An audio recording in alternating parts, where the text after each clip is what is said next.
Bonjour à tous, bienvenue dans le Morning Echo du jeudi 5 septembre 2019. Alors, la photo du jour, c'est la nomination au poste de ministre des Finances de Roberto Calcieri. C'est un vieux de la vieille, pensionnaire donc de la Commission de Bruxelles et qui va donc rassurer sur le devenir du gouvernement italien dans une perspective donc pro-business et pro-européenne, dans un contexte, vous voyez aussi, où les marchés actions ont bien monté hier et ça va continuer encore aujourd'hui, notamment de 40% de hausse pour le moment sur le Japon. C'est dû au fait que, de nouveau, je t'aime moi non plus, les négociations entre les États-Unis et la Chine vont reprendre. C'est au début octobre qu'une nouvelle réunion est prévue et il n'en fallait pas plus pour relancer l'optimisme au niveau des opérateurs. Tout ceci aussi, bien entendu, avec un apaisement à Hong Kong qui a été mis en place puisque la loi sur les traditions a été donc annulée.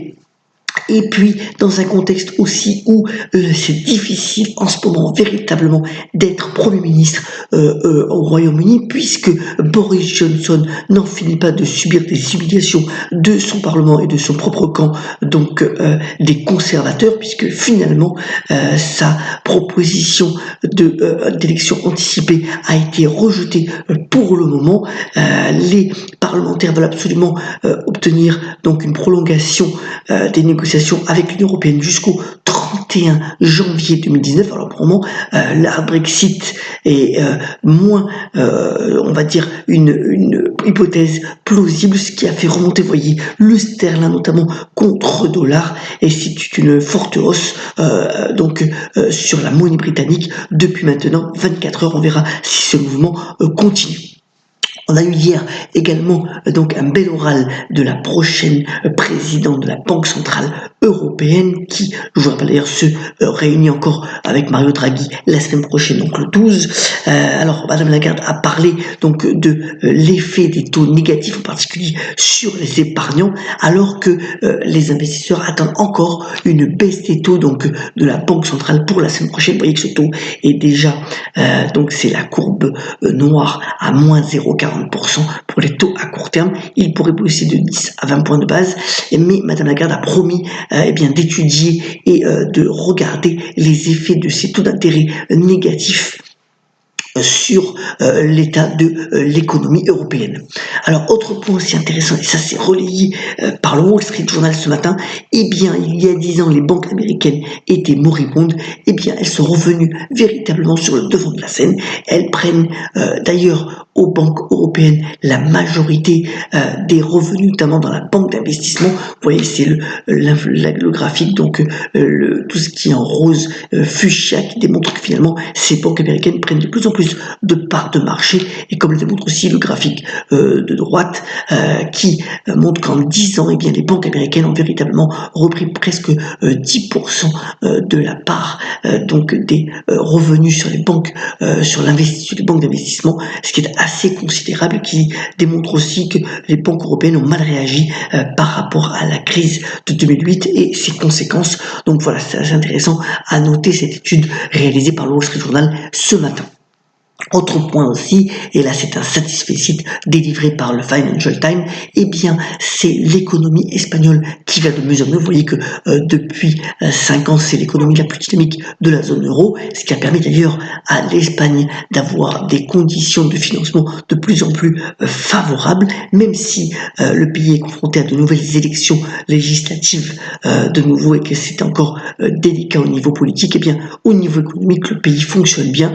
D'ailleurs, l'Espagne va certainement émettre donc des obligations à 50 ans pour pouvoir bénéficier de ces conditions de financement avantageuses. Donc voilà, c'était aussi à noter ce bon point délivré par le quotidien anglais ce matin.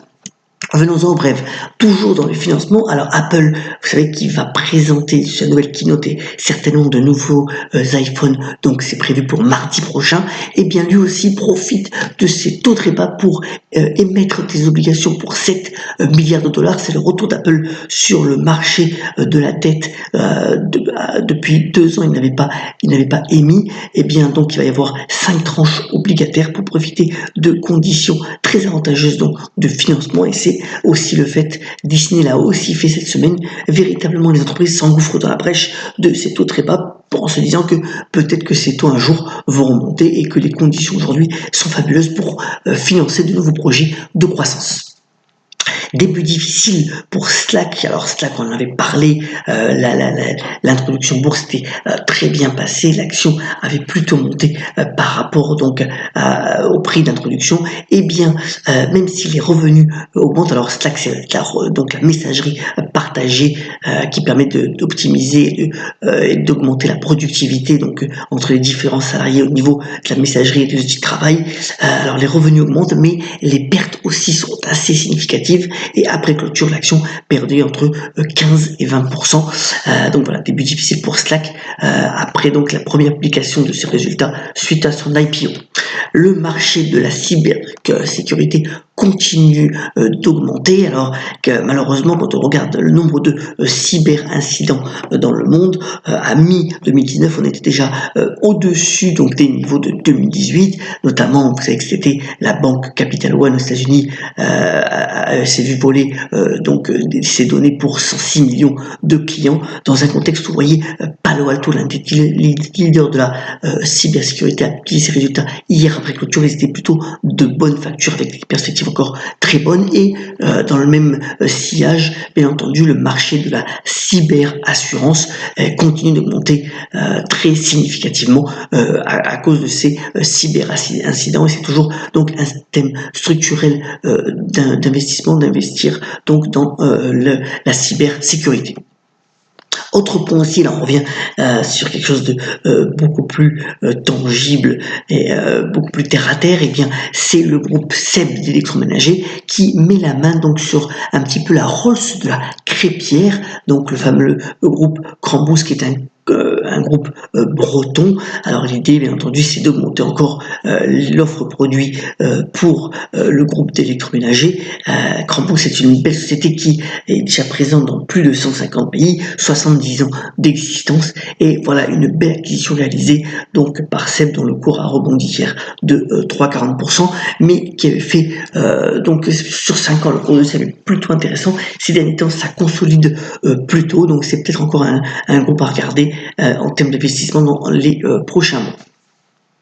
Alors, je voulais vous parler aussi du fait que La Perla, donc c'était donc de lingerie qui avait tenté une diversification hasardeuse sur d'autres produits que la lingerie, eh bien, va s'introduire en bourse, non pour lever des capitaux, mais plutôt pour montrer plus de visibilité au marché. Alors, c'est lié d'ailleurs avec un problème qu'il y avait eu sur les fonds donc H2O pendant l'été, et finalement, ce groupe d'investissement va posséder 9,5%. Donc La Perla cherche une valorisation en bourse, c'est à la bourse de Paris, à partir de demain de près de 500 millions de dollars, et c'est véritablement pour augmenter la visibilité. Alors il y a une restructuration qui s'est faite sur le groupe pour se recentrer véritablement sur la lingerie féminine. C'est plutôt d'ailleurs une bonne nouvelle, et donc relancer un petit peu le groupe qui était en perte de vitesse ces derniers temps. Donc on verra si cette introduction en bourse se réalise bien à partir de demain. Eh bien, on a eu les premières photos du nouveau calendrier Pirelli pour 2020. Il est beaucoup plus sobre. Il se fait plutôt dans une perspective shakespearienne, avec finalement des mannequins qui sont beaucoup plus habillés que dans les éditions précédentes. Mais c'est de l'avis des spécialistes un beau calendrier qui sera mis en place dans un contexte où on a appris hier bien la disparition du photographe qui avait érigé donc le terme de top modèle. Donc Peter Lindbergh s'en est allé à l'âge de 74 ans, et voilà, c'est un clin d'œil dans ces premières photos du nouveau calendrier Pirelli, donc qui sera distribué prochainement pour l'année 2020. Terminons ce Morning Echo par la citation du jour. Elle nous vient du grand chanteur Freddie Mercury du groupe Queen. D'ailleurs, Rhapsody, le film, continue d'engranger encore de belles ventes de DVD, et il a notamment déclaré: la chose la plus fabuleuse est de vivre une vie fabuleuse tant qu'elle est fabuleuse. Je m'en fiche de combien elle dure.